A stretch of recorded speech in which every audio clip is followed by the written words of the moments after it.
Hi everyone, my name is Adam Cohen. I am the CEO of Adam Cohen today. You're watching another episode of Business Brainstorm. With me today, I have Ron Stewart and Will Hey, Hamley who's Adam. joined us. Thank you for joining, Will. Always good to see you. Will's been a regular fixture on our show Hi. almost every week actually. I can't So hear you though. you can't hear me? Adam, I can hear you. Is that me? Wait. It might be you. I'm good. I have everything on. Ron, you can hear me, right? Yes, loud and clear. Okay, good. So it's your own Will. You have to turn your volume up. I got it. I got it. Yeah, Okay, thank you. there we go. All I right. got it. So we have Ron Stewart, Will Hanley. I'm your host, Adam Cohen. And again, thank you everyone for watching. Thank you, Will, for being a seventh or eighth time with us, and a newcomer, Ron Stewart. So what I do every week is I invite everyone to introduce themselves, to talk about who they are and what they do. So Ron, I'll start with you. If you want to introduce yourself and tell us a little bit about who you are and what you do. Okay, I'll try to be a little brief. I wear a number of different hats. One of them, real estate brokerage for about the last 36, 37 years. And that's blossomed into commercial lending, of course, because you have to know numbers to get deals together. And when you can't get the money, you have to try to go find it. And then I got involved in life insurance and annuities about 3 years ago because of the tools that they provide for business as far as not only protection, estate planning, tax mitigation, and just a number of great opportunities, retirement as well.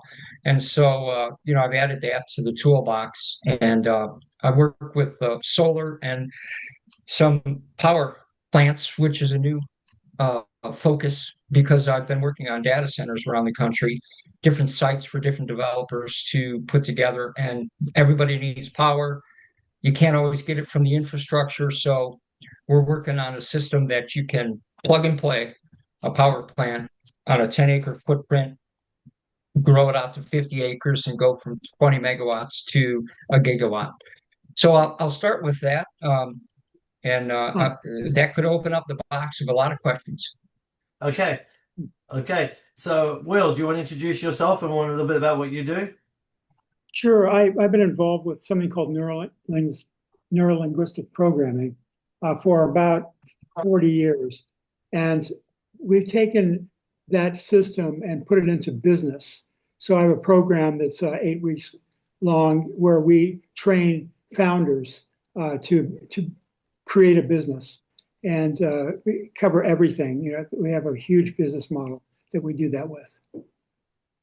Yep, that's Yeah, me. it's funny. Will's been on here about seven or eight times, and I'm still not 100% sure what he does. Really? I well, okay. Do you want me to explain it? Go ahead. Let's break it Okay. down. Okay. Neurolinguistic programming is a psychology system. You know about it already. You've heard about it, Uh-huh. right? Hmm. Have you heard about it, David? I mean, Yeah. have you Uh, heard about it? Uh, Yeah, you've heard about it. yeah, Okay. Okay.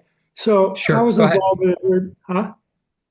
I was involved with it in the very beginning. Started in Santa Cruz in 1979, Beautiful and I location, got to Santa know Cruz. what. Santa Cruz is a beautiful location. It's one of I my love favorite Santa spots. Cruz. Yeah, it's Yeah. amazing. It's my second home. Yeah. It's a great place, wild, crazy Yeah. place.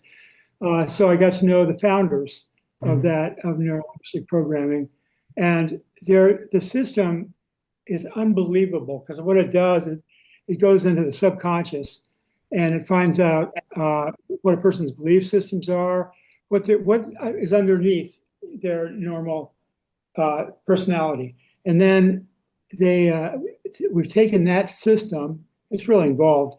Take that system and applied it to business. So we have something called the Circle of Success that we've created from neurolinguistic programming that leads someone through a new business, with customers, everything they would have in a business. And then I've also added a huge business model uh, by working with Burt Franklin. I don't know if you've heard of him before. He had black belt business black belt who had sold over 2 million copies, and he has an amazing system. So I'm applying that to my system also. Again, $8,500 program that's that's 2 months long, and where I train a person how to build and get investment, write the contracts, uh, everything, and actually to the end we find buyers for the business also. It's interesting So it's pretty because good. from my experience, I've been running my own businesses since I was 16. So I started Wow. in the mobile phone business, and this is in 1990 when mobile phones, it wasn't like today where everyone had one and everywhere sold them. There was nowhere where you could go to buy mobile phones. So I was selling them. My dad had bought me a moped, and my mother was convinced that everywhere I would go, I would kill myself on this moped. So uh, so everywhere I had to go, Did I you had wear to go helmets? for. Did you Yeah, wear a you have helmet, to. Adam? You have to in England. All right, it's Oh, okay. yeah. England is like New York and Yeah. California. It's mandatory. So um, so I'd go to my friend's house and I'd be calling, "Hey, mom, I'm alive. I'm here." So I grew up in a wealthy neighborhood. So most of my friends' parents were lawyers, doctors, judges, import, export, oil, diamond. So they would see me using this phone from the back of the moped, and they'd be like, "You have a car phone on that thing?" And I'm like, "Yeah." They all wanted them, so I started selling them to my friends' parents, and I grew my business. At first, I was getting them from my dad's friend, and then I said to him, "Where are you buying them from?" And then I said to that guy, "Where are you getting them from?" And so eventually, I got direct to the wholesaler. So within like 6 months, I made like almost £100,000 in like selling phones, which was like crazy money for a 16-year-old in 1990. That's fantastic. All right. That's fantastic, Adam. So I told around to my dad that I was negotiating on a store. There'd been a florist next to a car audio store, and the woman that owned the florist, and I'd known her as a kid for years, had retired. And I said that the store is empty, and I'd called my dad's friend that owned the building, Arthur Benabo, and I said, "Arthur, I want to rent this on." And Arthur said, "Adam, you're 16." He says, "Get your dad to call me and we'll talk," right? So I tell my dad I want to rent this store, and he starts laughing at me, and then I showed him all the cash that I had made. And he's like, "Where do you make all this money from?" I'm like, "Dad, it's not from selling drugs, it's from selling mobile phones." And Wow. and he was like, "Why?" He's That's like, "Why didn't you put this money in the bank?" And I'm like, "Because Uncle Harry told me I'd have to pay taxes on it, right?" So I had all this cash. So my dad was like, "Okay, fine, I'll get you the store." So we opened the store. It was one of the first mobile phone stores in North London, and I built the business. And similarly, when I got involved in real estate, I'd sold my mobile phone company and I decided I wanted to do something different. And it was funny to get into real estate. Now, Ron, you can appreciate this. In London at that time, rentals are considered an insured short hold tenancy. They have to be 364-day leases because 365-day leases have to be recorded, right? And they're taxed differently. So I researched all of my friends that were doing real estate, rentals, sales, they can't see what kind of contracts they're using, what kind of references they had to get, how they did it. I spent one day researching how to open my real estate company, and the next day I went and I incorporated the company. I went and had business cards. I had no website in those days, no internet. I put out ads on the Loot, which was like the Craigslist of its day, but in print. And I opened up my real estate company, and I made my first deal within 1 week. And within 6 months, my friends that were impressive. working in real estate were working for me.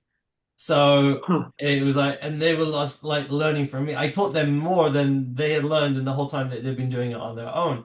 And so for me, starting a business is something I naturally understand how to do. I understand looking for the right name, seeing how many people have it, incorporation, where to incorporate, tax code, banking, like marketing, presentation, website, social media, personification. I understand this because for me, I've been doing this for 36 years. But so many Mhm. people who study business in school, who have MBAs, who are academically smart people, when it comes to starting their business, they don't get it. They want to start work at 9, they want to finish at 5, they want an hour for lunch, they want to have everything easy, they want the work to be laid up for them. But what they don't have is a brilliant idea or the ability to articulate it, to present it, or to convince the audience that they need to buy it. They don't have this gift, all right? Because they've significantly grown up with social media doing all of this work for them, or thinking that easy life. So I think starting a business is something that is either there are people that it comes to naturally, and I think I'm one of those people.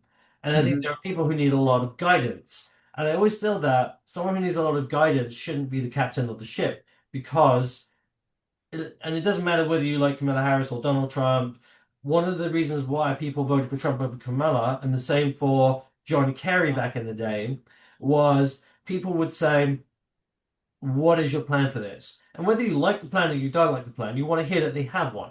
What you don't want to hear is that they're reliant on other people, outside advisors, who you don't know their agenda, you don't know their policies, uh, giving that person advice because you didn't vote for someone to go to somebody else for advice. You don't invest in someone who's going to someone else for advice. You believe in someone who just gets shit done, right? Who just gets it Yeah, fresh out of the box. yeah. That to me is the guy I want to follow, right? And there's some good examples that I can think of that. Tony Robbins is a good example. Ty Lopez is a good example. What was I gonna say? I think Jeff Tesha RCN is a good example. These people, um, they know what they want to do. They just get out there and do it. They don't need guidance. Elon Musk is a great example. Mark Zuckerberg is a good example. I don't like Mark Zuckerberg, but he's a good example. So these are the people that I respect in business, but there's a huge group of people who want to start their business, but they've got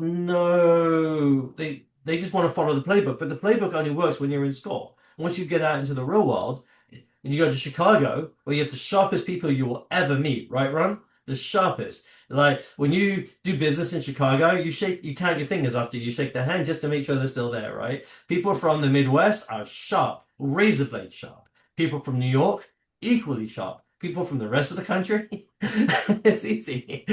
They're easy. Don't leave out California. Yeah, That's well, right. the thing is, Californians are weird, but sorry, but yeah. Um, but listen. I moved from London at 26. At 26 years old, I had been in business for 10 years. I thought I was a very smart, very savvy, very sophisticated, very capable person when I took the step to move from the UK to the USA, of all places, New York, right? What I realized after being in New York for a year is that I knew nothing.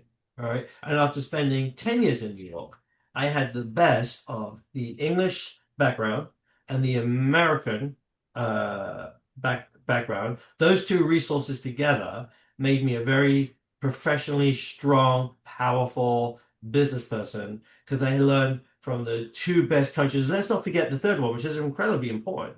Like, and we can't, it doesn't, again, forget about politics. Let's just focus on capability. Is once you learn how to do business with New York Israelis, all right, okay, then you understand how complicated doing business is because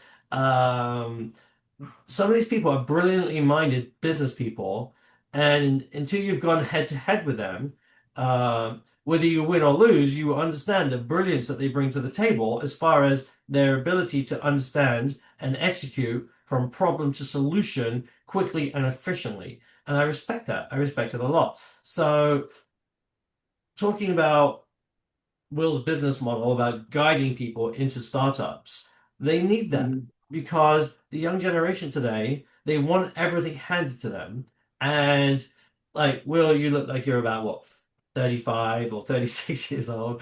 I'm just kidding. 38, 38 around. And people need guidance today. A lot of people come to me for like direction, and I'm always willing to give it because I want to. The whole purpose of Business Brainstorm is to help people grow in a professional manner, to build connection, to take something away, for me to take something away from gentlemen like yourselves, and to get to know it. So, talking about that, Ron, why don't you talk a little bit more? You mentioned about insurance and about um, you said data centers, right? And I think data centers are a serious conversation because they're officially a thing. Data centers are on the map and they are becoming a big matter of conversation.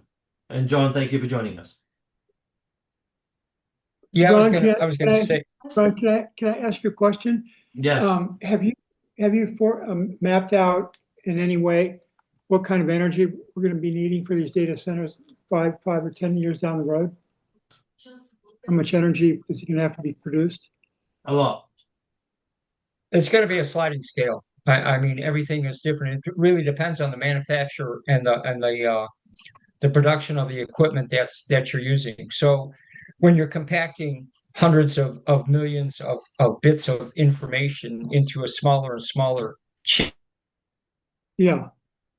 so that's to be determined. So, piggybacking on what Adam was saying, I think one of the things that I've learned over time is that you have to look at different areas where you're at. Like London has a business concept that works in London. New York has a business concept that works there. But when you get out into farm country in the Midwest or the Plain States or down in Texas, you have a different mindset. You have a lot of money, but you have a different mindset. And so where you may have hundreds of billions in New York or London, that's a very small group, niche, that can partake in that and make money off of it. But as you go down the scale, when you get into other genres or other business models, a lot more people can participate. But I would say that you really need to focus, or not need to, but everybody does what they want to do.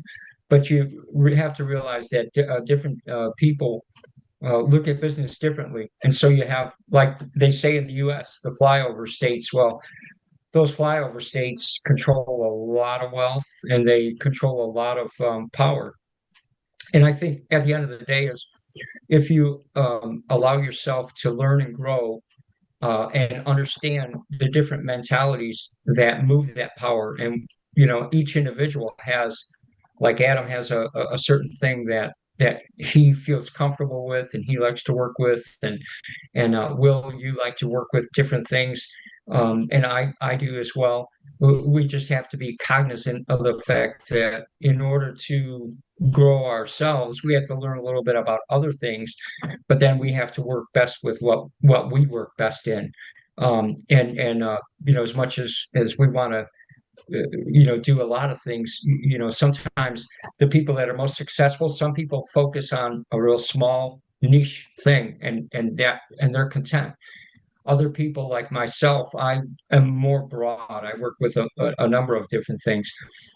But anyway, I just wanted to point that in, and you'll talk to people in the Midwest that talk a lot slower than the people that are in maybe Miami and New York and London who talk at the speed of light, and so you'll have a different you'll have people with different focus.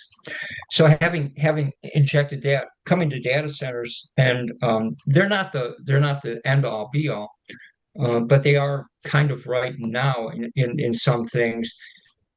But what you have at work is data centers are solving a number of different problems and they're creating others. And so what they've done is they've shown us the infrastructure problems that we have in the country that we need to shore those up. And so one of the things that I've been fortunate to be part of now is working on plug and play power systems that don't rely on the infrastructure, because we're going to which is the Trump organization has said, hey, listen, build your power plant next to your site, which is, I don't think it takes a rocket scientist to understand that, but it takes, someone just with common sense to understand that makes sense, right? Because now you don't go to the power company, you don't take away from the citizens that are relying on that power and raising the cost of them to live by putting in a power plant. And that's where you get a lot of pushback from some of these municipalities and people that need to get electricity on a daily basis, that they could care less about a data center. So the infrastructure is one thing. And so I would say when you look at a data center and you can do a plug and play power right there on site, that helps. But you've shown that there's an infrastructure problem when you work with data centers. But it's not just data centers. You're going to have factories that create these, chip factories and other technology things. But I would also look to the medical industry and all that they're building out and using things. That's a whole different world and a business world. And then also, there was something else, and it just slipped my mind. When you look at another big mover is like apartments and living. That's just another big money mover that is using technology and uh, smart apartments and solar, and then you have electric cars, and then you have infrastructure to build out.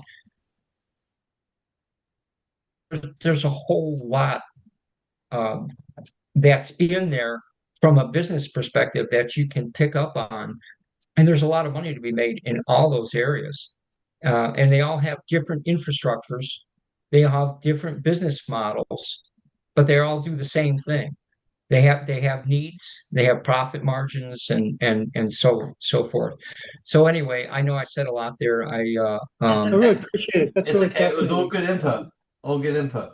So Really data centers appreciate are it. an interesting thing because they generate obviously it's like with technology growing at the rate that it is, we need somewhere to store all that data. Bill Gates is talking about storing it underwater in the oceans. I don't like anything that Bill Gates does, but I think he's right. I think it's the best place to put them because anywhere above ground or below ground or in the ocean or above the ocean, there is a risk of a terrorist attack on interference with that. But so you can't get around that no matter where in the world you put them. So there's always going to be the need for backup data centers. They are huge energy vacuums, and solar is never going to be sufficient.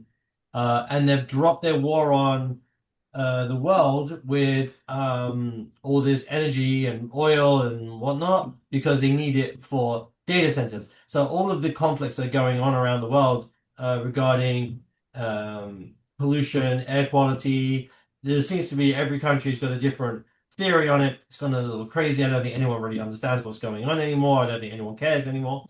But it's data centers are a big thing, and the financing of data centers because there are huge amounts. And again, this is my main business is private real estate finance, hard money lending, creative financing, private equity. Those are my main things. That's what I do on a daily basis to make money. What I do with my other brands is not secondary, but it's my lending business is what keeps the light on, as they say.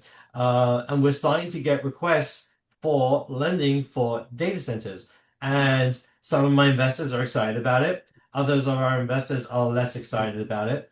As some of you may have read on my profile, I'm talking more about blockchain, and blockchain has a need for data centers, which has a need for energy.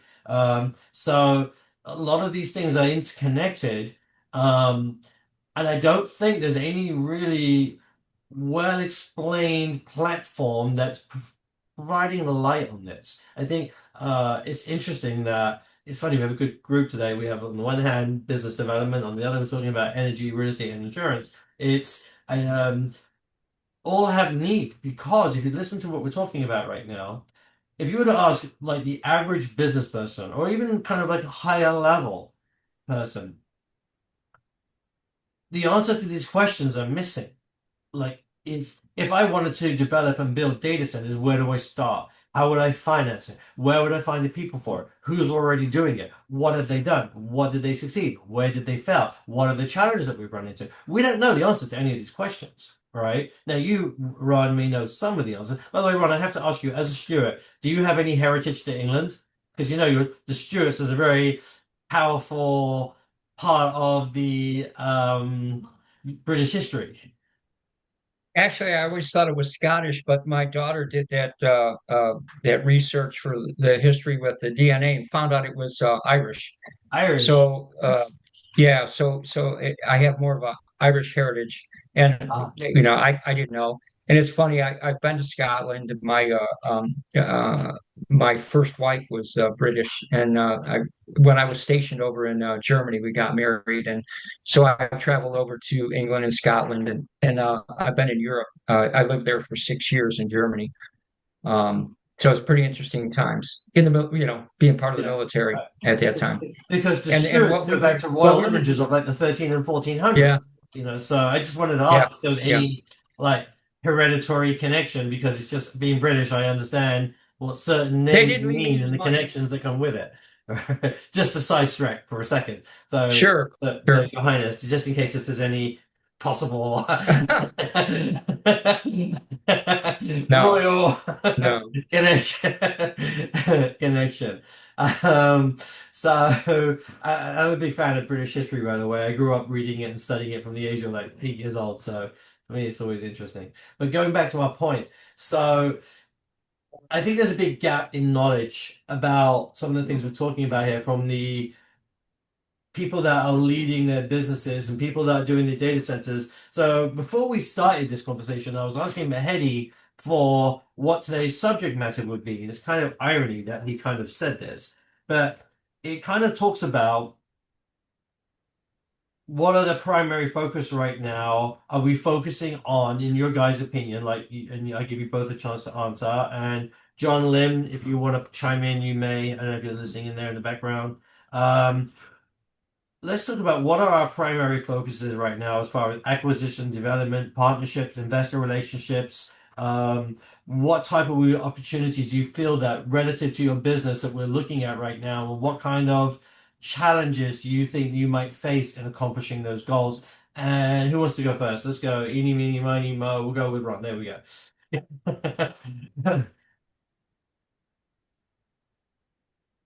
You want me to go? Yeah, go ahead. Did you, did you thank me? Yeah, do you Okay. want, if you want, it's optional. So no, the only thing I always ever do is I do marketing, and I'm always looking for principals and interested parties. I've got deals that come up. I work with a lot of different brokers and a lot of different investors, and they all have different needs. And so what I am basically is a supplier for their needs. Whether if I have it in hand, we make a deal. Other than that, I work with others and help them. So I've got a few developments. I've got developments in Florida, developments in recently Atlanta.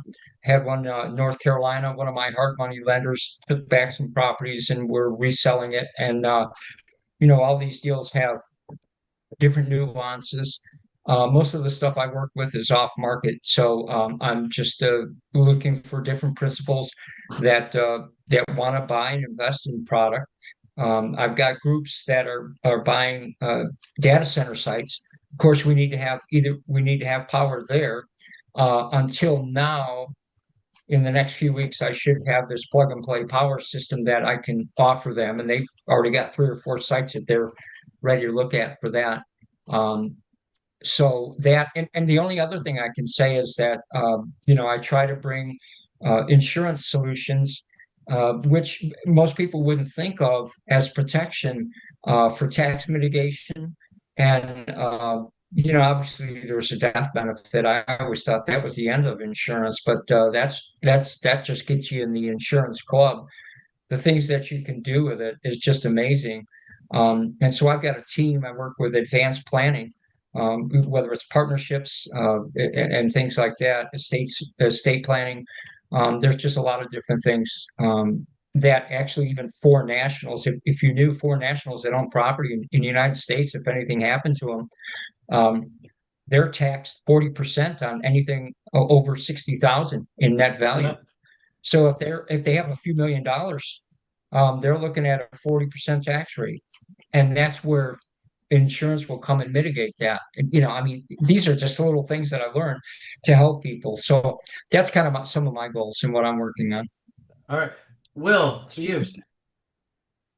Yeah, right now I'm building relationships. So I have basically my best friend has a very large neurolinguistic programming center that's in Santa Cruz where he does training every summer, and he has over 1,800 coaches. And I just recently met Bert Franklin, who am so impressed by.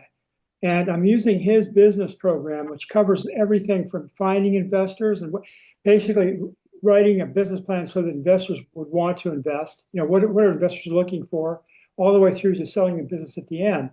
So I'm learning a lot about business through him. And what we want to do is have coaches around the world using our system, my NLP system and his business system for their clients. And so that's what we're in process right now. I'm just trying to get that working. Well, Yeah. That's interesting because I have a lot on my agenda for the next 6 months. So being a little crazy, being a British New Yorker, as I consider myself, living there presently. Funny, I've been a Florida resident since 2006 or something like that, even though I wasn't living here full time. Uh, yeah, it was a funny story. I had open tickets in New York and I couldn't be bothered to resolve them. So I just came down to Florida to get a Florida driver's license and establish Florida residency. Then they changed the rules, so now I had to pay the ticket. So I've legally been a Florida resident for about 20 something years. But that living the New York vibe in business, I have a lot going on. For example, at present, if you're talking about my 6 month goals, we're revamping the lending business. We're breaking up our current hub, which has been Saxo Spencer Capital, which I've had for about 11 or 12 years, and we're launching a wholesale platform for commercial and a retail platform for residential, completely separate. So I have all that fun stuff going on, and I have a magazine that I'm going to launch at the end of this year called Inspire. And we also have the Business Concierge program that we're in the process of launching, which we've spoken a little bit about here, and I'll talk about at the end. And I plan on having a book out by the end of the year, or at least early next. That's kind of talking about business success, um, obstacles that get in the way, and the kind of mindset behind it. So those kind of some of the things that I have going on. So I think I'm focused on building relationships and building new projects because I enjoy something fresh. For me to run the same company for 12 years has gotten a little bit tedious, and and my biggest goal is to step away from the lending. I'm launching a private equity company. That's probably my biggest goal right now. Planning on doing a multi-billion-dollar private equity fund out of the Grand Cayman. So we're kind of excited about that. And we're looking to do as much as possible on the blockchain. I am very excited about blockchain tokenization and real estate. And I think that's something that you're not going to be there yet, but I think it's going to be stuff that's going to be coming across your radar as far as capital raising. But for Ron, I think it's something that's more of a relevant conversation because blockchains is everyone knows about crowdfunding, everyone knows about doing PPMs. These aren't new subject matters, but the resources which you can apply are now different. And blockchain creates the ability, and especially with regulatory standards increasing, which is actually good for it, they create the ability for people who have no real estate experience or knowledge, or people who would want to invest in real estate but cannot afford to. It opens the door to investing in real world assets, real estate worldwide through a secure, regulated platform, and to have all the benefits of real estate whilst also having the double benefit of the tokenization, which trade independently of one another, even though they're tied to each other. It's kind of like stock. And we did our first token, and now we're doing our second token, which is launching on Coinbase in September. And I'm very excited about what Coinbase is doing because they're planning on creating a platform where people will be able to trade their tokens on their platform, just like you can right now on Cash App, as an example, to buy and sell stocks. Or if you're a more sophisticated investor on Ameritrade or something like that. So tokenization, and the more accessible it becomes and the more people are talking about it, I think it's going to be very big. If people could have bought Bitcoin at $10, $15, they would have. They didn't know what it was until it was too late. Tokenization, I plan on being a huge ambassador of tokenization because it creates an opportunity for young people to create wealth now that will not be accessible to them 20, 30 years from now. Right? The world is changing and the opportunities are changing. And although I'm sure there will be new opportunities for people to invest in great wealth, the richest people in the world don't want us to be successful. They want us to be poor and reliant. They want to determine whether or not we will live or die. They want to determine whether or not we are necessary. So we need to have the resources to fight back. And I've even toyed with the idea about launching a global business forum for business owners like ourselves to come together as a group to fight government, not, but but at a higher level, and to fight big corporations. That when COVID comes around, right, that the big supermarkets aren't the only ones that stay open. The smaller supermarkets can stay open too. The big businesses aren't the ones that stay open. The smaller businesses can stay open because we have no representation.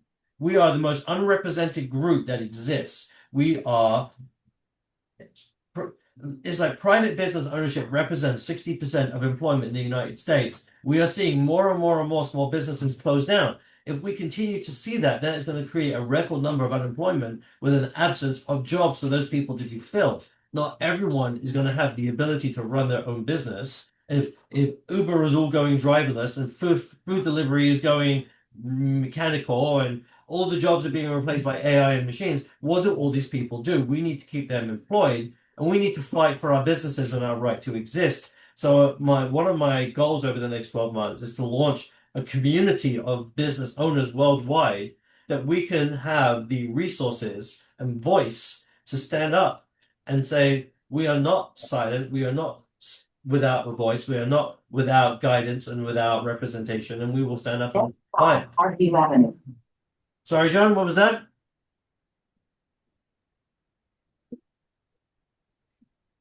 John, are you with us? Yeah, just wanted to. Mahedi, can you kind of switch off John? I'm not sure if he's with us, but Next stop, Church Avenue.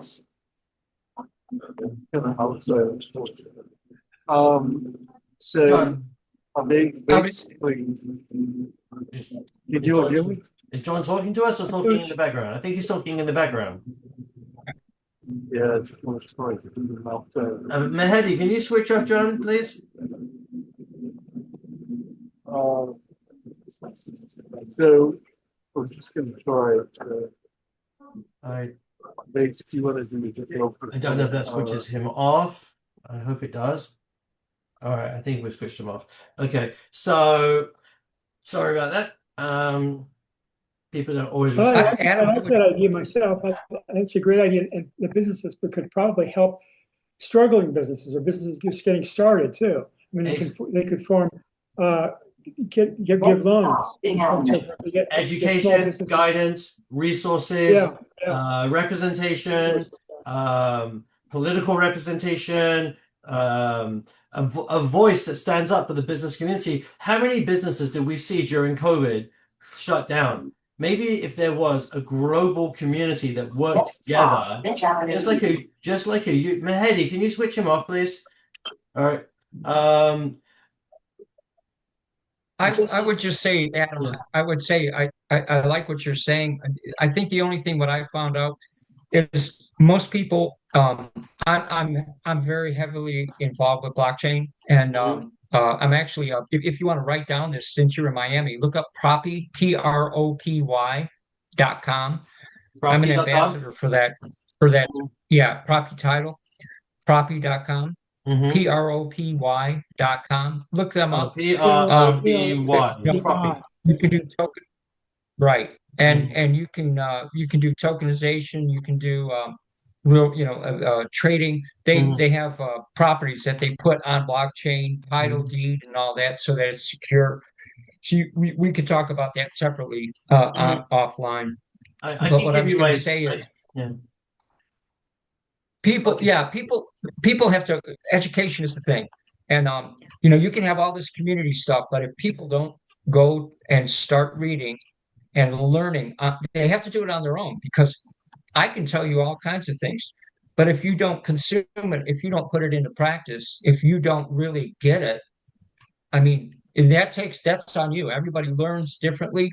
Some people are visual, some people can pick it up right away.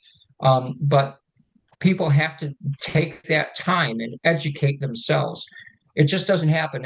That's where there's a big disconnect. People think that it's somebody else's responsibility to do this for me or that. It's not.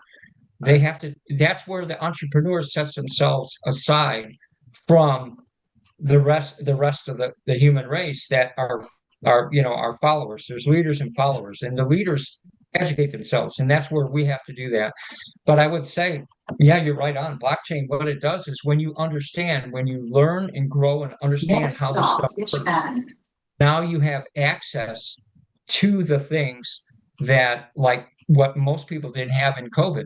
Or that's what the blockchain actually does. It allows you to have access through Coinbase, through Uphold, through Caleb and Brown, other exchanges, and whatever else it is, to to do investing, to do things, to raise capital. But you do have to learn about the different blockchains. You do have to learn about the different use cases for tokens that are out there. There's ones that are geared towards finance. There's some that are geared towards payments. There are some that are geared towards RWAs, real world assets. And so this new technology, and that's just another need for data centers, cloud storage, improved chips, and on from there. But that's a whole new world of excitement. But it does take education, and people have to take that bull by the um, there's a great book I'm reading right now. You guys have probably already read it. I've been reading a lot of different books, but Think and Grow Rich, Napoleon Hill. I think a lot of people have read that.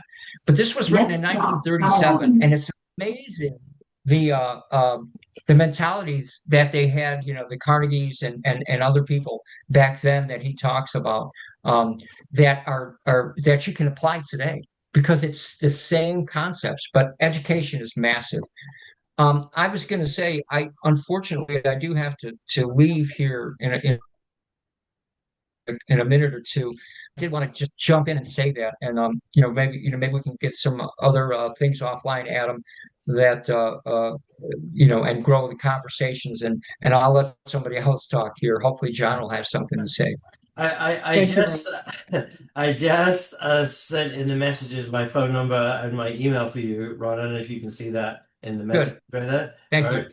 All right. So, but yeah, blockchain I think is going to be a big thing in business, and I think that all the things that I said are kind of my goals and resources, and kind of my goals and expectations over the next 6 months, and to keep on growing. Now, before we finish up here, I just want to talk a little bit about Business Concierge. As some of you may know, I recently started a marketing team and using the same guys that have built my business over the last 12 years. If you've seen me on LinkedIn for the last 10 to 12 years, if you're one of my 34,000 followers, it's probably because of the guys that are behind the scenes that you don't get to see, but they do my LinkedIn page management. They help me grow my page, maintain communication with existing clients, with new clients. They keep my presence in the top 1% of the entire LinkedIn network worldwide. I have almost, as of this morning, 7,900 views over the last 7 days. That's more than, I think,